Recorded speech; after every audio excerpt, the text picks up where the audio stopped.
Olá, você está no Agenda Econômica e eu sou Antônia Márcia Vale. Entre 2015 e 2022, vigorou a tese neoliberal de que setores econômicos como transportes, energia, telecomunicações e saneamento deveriam ser de atuação exclusiva ou majoritária da iniciativa privada. E por isso, as privatizações estiveram no centro da agenda dos governos do período. A proposta do governo Lula é voltar a investir em infraestrutura. Mas a participação pública no setor é necessária? E como fica em um momento em que o maior controle da dívida se mostra fundamental para garantir o apoio político do setor financeiro? Qual é a relação entre investimentos em infraestrutura e dívida pública? Quem vai responder a estas questões é o economista do IPEA, Luiz Carlos Magalhães, que elaborou, junto com outros colegas, um grande estudo sobre o tema. Luiz Carlos, muito obrigada pela sua presença aqui no Agenda Econômica. Obrigado. Principalmente, acho que esse tema ele é central nos próximos anos de governo pela repercussão econômica que tem a recuperação do investimento em infraestrutura para o país em termos de crescimento e em termos de melhoria de produtividade. Acho que esse tema aí vai ser um dos temas na agenda em debate nos próximos anos. Luiz Carlos, o IPEA é reconhecido, é um órgão vinculado hoje ao Ministério da Fazenda, antes era Economia, é um órgão reconhecido por ser assim, um centro de pensamento econômico do Brasil. E vocês, técnicos do IPEA, como são chamados, elaboraram um livro, eu vou pedir para o nosso diretor colocar aqui na tela, elaboraram um livro de onde, do qual você participou e de onde eu tirei os dados. Eu vou pedir para colocar na tela a capa do livro a capa do livro que vocês elaboraram para a gente começar a mostrar. Sim. E depois a gente mostra os dados. Esse livro, Concessões e Parcerias Público-Privadas, que é um livro que fala sobre políticas públicas para provisão de infraestrutura. O Mauro Santos Silva é o organizador. Você fez um capítulo, outros colegas seus fizeram vários capítulos. E qual foi o objetivo de vocês com a elaboração desse livro? Olha, o objetivo, que é a missão do IPEA, é preparar subsídios para qualquer governo que esteja na presidência da República, ter material para formular a política pública, nesse caso especificamente, para a questão de infraestrutura. O meio econômico, entre os economistas, vocês se dividem mais ou menos entre liberais, neoliberais, desenvolvimentistas. Nesse livro tem de tudo ou ele é um livro de um setor só? Não, qualquer governo pode fazer uso? Qualquer governo, porque o livro foi de uma amplitude de abordagens e de métodos e de visões ideológicas que ninguém ficou faltando. Embora a tribo de economistas seja sempre, todo dia tem mais uma filiação, mas esse livro aí tem várias abordagens que são diferentes e podem ser mais liberais, mais desenvolvimentistas, mais críticas, menos críticas, mas eu acho que isso é um subsídio que cumpre a missão do IPEA de fornecer elementos e estudos para as decisões de política pública, no caso aí de melhoria do investimento de infraestrutura. Tá, então eu vou pedir agora o nosso diretor para colocar o primeiro gráfico que ele tinha colocado antes e aí a gente vai começar a nossa conversa propriamente dita a partir desse dado. Foi um dos gráficos que mais me chamaram a atenção, que ele mostra na evolução de 2011 a 2019, que é o último dado que vocês colocam, ele mostra, está aqui essa linha em vermelho, a evolução do investimento público, ela claramente cai, ela chega a quase zero, isso é percentual do PIB, né? E, então, para a gente falar um pouquinho disso, ela teve um pico de investimento de 0,72% do investimento público como percentual do PIB. Ao mesmo tempo, apesar do investimento cair a quase zero, a dívida pública continua crescendo de uma forma, sim, astronômica e chegou ao que estava aí, dado de 2019, 66,34% do PIB. Eu queria, então, que você começasse explicando essa questão. Pelo que mostra o gráfico, investimento público não gera aumento de dívida pública, ao contrário, né? A gente deixou de investir e a dívida pública começa aumentando. Então, quando a gente fala em controle de gastos, que é o tema do momento, né? Em âncora fiscal, em nova forma de controlar os gastos públicos, parece fora do senso comum. Quanto menos se investe, mais cresce a dívida pública. O que explica isso aí? Vamos lá, Antônia. Esse gráfico aí dá uma visão geral, embora num período aí de 2011 a 2019, o que ele está mostrando? Que tu tem uma fase de 2011 a 2014, que tu tem, inclusive, o PAC, o Plano de Investimento do governo, que isso aí deu uma acelerada na questão do investimento público em infraestrutura.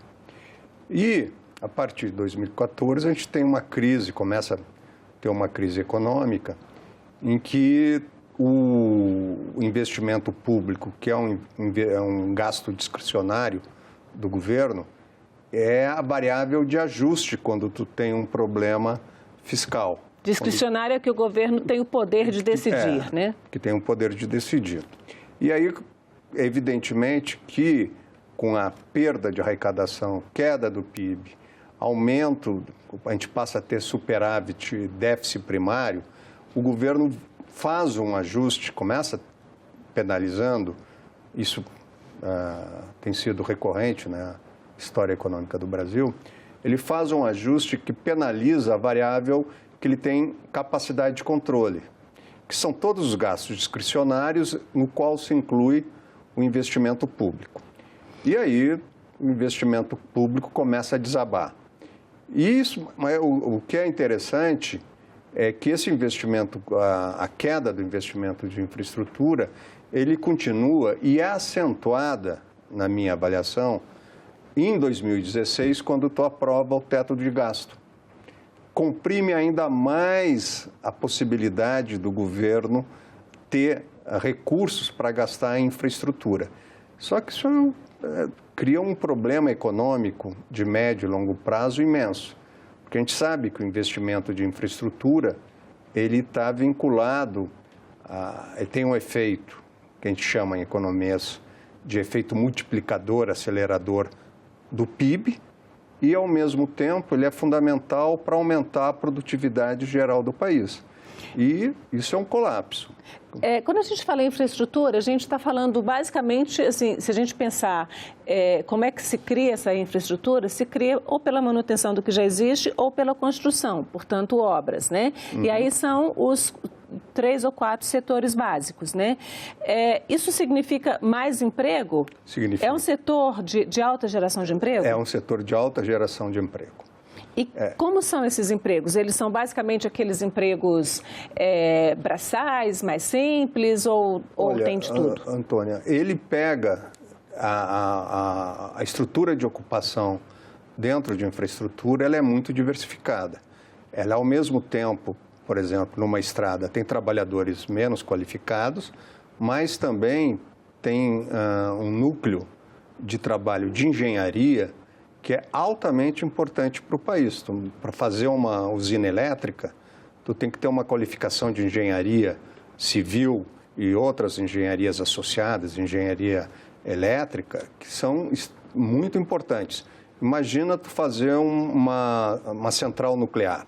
Claro que tu tem trabalhadores que são menos qualificados nas obras civis, mas tu precisa de uma engenharia altamente sofisticada para te fazer um reator nuclear, instalar um reator nuclear. E de uma universidade que pesquise, sim, de tudo aí por trás, né? Tu precisa ter, por exemplo, o programa nuclear brasileiro, ele foi inclusive fundamental para a gente ter hoje em dia, dominar a tecnologia de refino de urânio, que dá o combustível para a usina nuclear, e fazer um reator para submarino.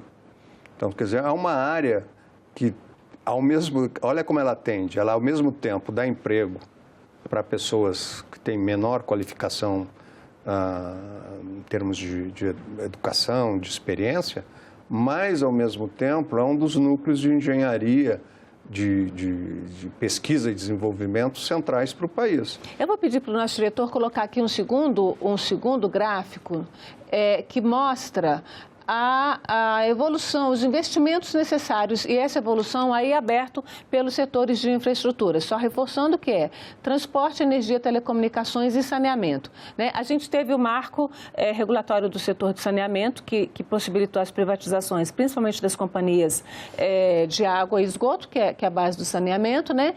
A privatização das telecomunicações, a privatização foi a primeira lá nos anos 1980, começo dos anos 2000, privatização de energia e de alguns setores energéticos, né? E a gente tem aí também as privatizações fortes do setor de transportes, com estradas e tal. Isso aqui é investimento médio. Na primeira coluna a gente tem investimento, eu vou levantar para facilitar, que é muito número. A gente tem aqui nessa primeira a média anual do quanto foi investido entre 2001 e 2020, sendo que isso é percentual do PIB. Então foi 0,67% do PIB em transportes, que é o maior investimento. A gente sempre ouve falar muito, né, das estradas, infelizmente não tem tido muito metrô e nem trem, mas seria também aí esse investimento. Energia 0,62% do PIB, telecomunicações 0,53% e saneamento, que é um dos mais importantes, porque aquilo que você investe em saneamento, dizem as pesquisas, né?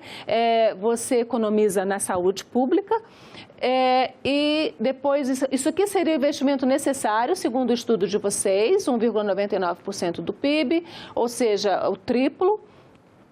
Aqui quase o dobro, aqui uns 30% a mais e aqui o dobro também. Portanto, esse aqui é a diferença, né, entre o que deveria ter sido e o que foi.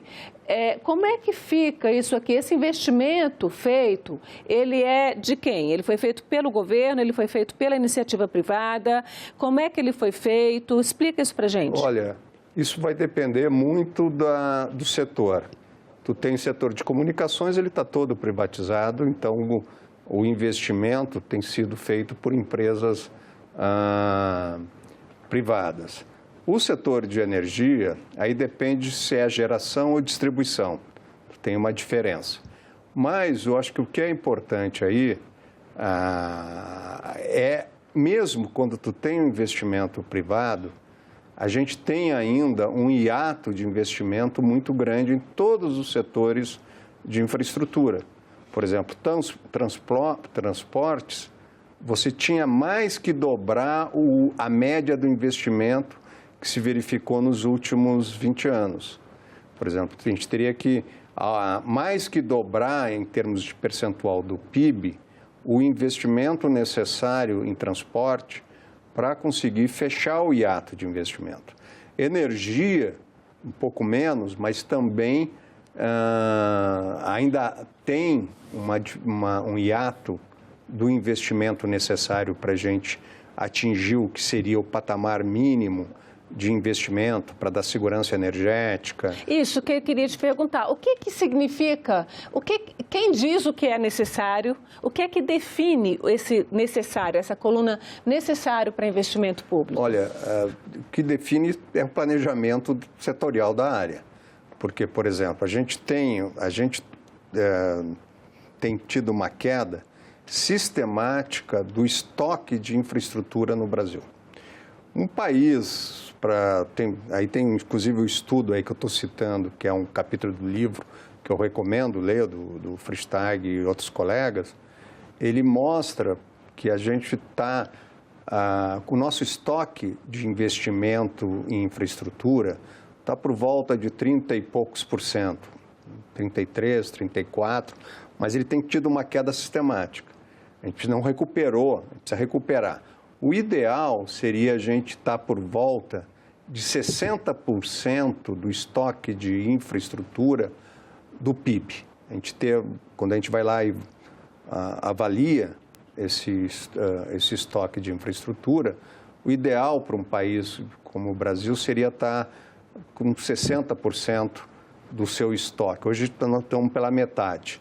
E para a gente conseguir atingir essa meta aí, que seria o ideal, 60%, 60 e poucos %, a gente teria que fazer um investimento por ano, pelo menos em 15 anos, por volta de 300 bilhões do PIB para 300 bilhões de reais, para dinheiros de hoje, para conseguir reduzir essa lacuna e aumentar todo ano a participação do estoque de infraestrutura, tomando como parâmetro o PIB. Isso porque essa é a parte, digamos, real, física do produto interno bruto de um país. Isso aí, sem essa infraestrutura econômica, a gente não tem PIB. A gente colapsa. Sem estrada a gente não transporta nada, né, de nenhuma produção, sem energia não produz mesmo, né, sem telecomunicações hoje, então nada. Como é que tu vai usar numa fábrica a internet das coisas para controlar um conjunto de máquinas se tu não tem uma infraestrutura, toda uma linha de produção robotizada? Tu precisa de uma internet funcionando. Então, esse investimento, ele é vital para o país, Antônia, porque ele é central, como já repetindo, como eu falei no começo, porque isso tem um impacto na produtividade do capital, a formação bruta de capital do país, na indústria, por exemplo, fundamental. E aí, esse ano aí que o Ministério da Indústria e Comércio vai deslanchar um programa, está colocando como uma das políticas públicas de ter um programa de reindustrialização, isso aí vai ter que estar colado com uma expansão da nossa infraestrutura. Agora, quando se fez as privatizações e telecomunicações, como você falou, hoje é todo privado, energia é uma parte importante, saneamento também, se dizia exatamente que aumentar o investimento privado. Por que o investimento, vamos pegar telecomunicações, que é o único que é praticamente todo privatizado, por que não aconteceu esse investimento de se investir pelo menos a média necessária anual? Eu acho que aí a gente tem que fazer uma discussão de questões regulatórias. E o setor privado também, muitas vezes, não é uma panaceia. Ele tem que ser induzido por políticas regulatórias, por políticas de incentivo à expansão da rede de telecomunicações. Por exemplo, a gente tem aí como você vai, o Estado brasileiro vai incentivar a instalação, por exemplo, de internet 0.5 em comunidades no interior do Brasil e no interior do Brasil pobre. Dizer, que muitas vezes, que a maioria não tem ainda o saneamento sequer, né? Se tu for fazer por uma lógica de lucro empresarial, isso aí não passa por uma avaliação de expansão de projeto.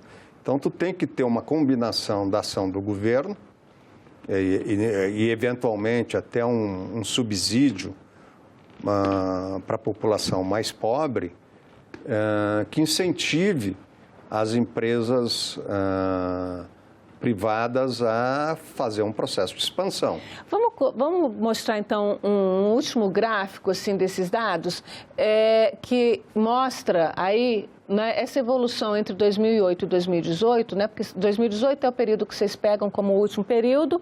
No trabalho de vocês isso é muito mais amplo e aí quem quiser ver esse trabalho eu chamo de novo que pode acessar no site do IPEA. Eu vou até pedir para o nosso diretor colocar aqui na tela o site onde qualquer cidadão pode entrar e baixar o livro em PDF.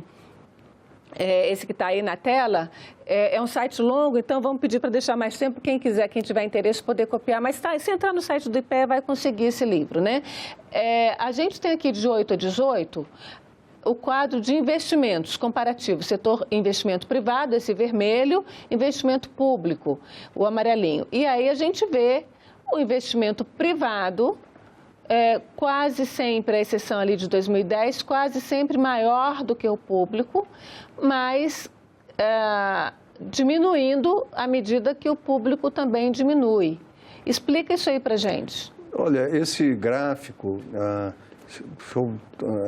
ele consta do capítulo aí, do capítulo 3 lá do livro, que é do Cláudio Fristag, que é um gráfico muito interessante, porque o que ele está mostrando é que a gente tem uma ideia normal, é que tu tem uma exclusão, uma oposição entre investimento público e investimento privado. Se a gente pegar uma série bem grande desses dados, a gente chega ao contrário, que tu tem uma complementaridade do investimento público e privado. Ou seja, quando o investimento público se eleva, você tem uma capacidade maior de puxar o investimento privado de forma complementar. E aí eu tenho até um estudo recente que saiu agora na revista Economia Política, que o editor é o professor Brescia Pereira, que é um estudo muito interessante, feito, inclusive eu conheço um dos autores, o Helder Câmara. Eles calcularam quais são os efeitos do investimento público para induzir o investimento privado. E as conclusões que há um efeito importante do que o aumento do investimento privado também eleva o investimento, aumentando o investimento público, eleva o investimento privado.